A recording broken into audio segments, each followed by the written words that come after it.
Nedávne prieskumy ukázali, že Slováci sú národ, ktorý je veľmi závislý na alkohole.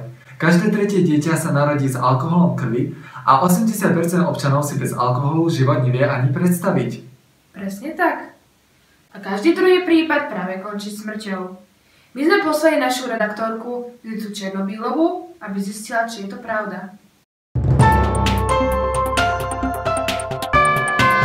Inteligencia slovenského národa je na vode mrazu.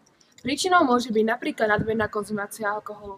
My sme sa na to prišli pozrieť na vlastné oči. Nachádzam sa v dedinke Domáca v pohostinstvo Vendéglö.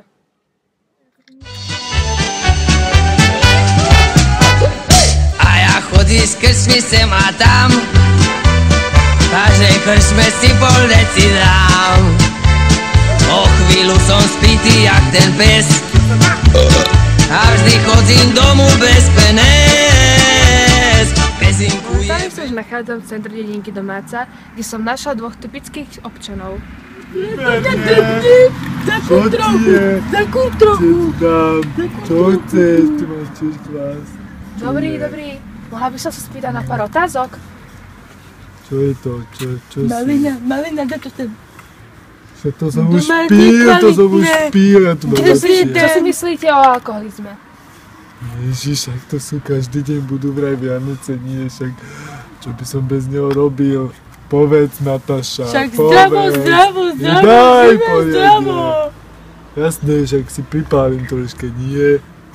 No. A nemyslíte si, že môžu stať na nejaké, zdravotné problémy? Zdravotné, však krtí ma krku, piká ma krku, dá si za jeden, nie je to lepšie, vypáli ti črevo, no. Možno ťa aj preženie, skús. Dneska ti to idem niečo povedať, takú strelím. A čo vy? Abstinujem už 52 rokov, jak čo sa hovorí, abstinuje, tá absintka, to je drahé. 52 rokov abstinujem tu. Čo mi ešte môžete povedať o tejto dedinke? No tak ako folklór tu je pekný. Pekná krčma, veľmi sa mi líbi, zvonka ešte som tam i nebyla, ale zvonka veľmi pekná je. To kláveše sme tam každý deň, čo je. Abstinujem celý život. Yes. Ako môžete vidieť na vlastné oči, alkoholizmus na Slovensku je veľmi rozšírený. Pre terorizmu má kríza Judita Černobílová. Však aj ty si máš, počkej, čo je?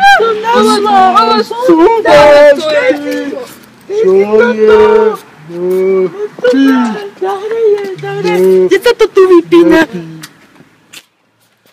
Si rozdrúzgam. Tak, mohli by sme si aj potýkať, nie? Však. Ahoj. Vandovcia. Julia, je moja matka. Poďme si pripieť, mama.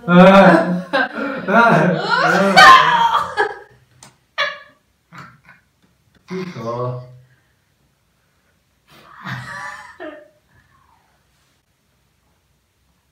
Ah.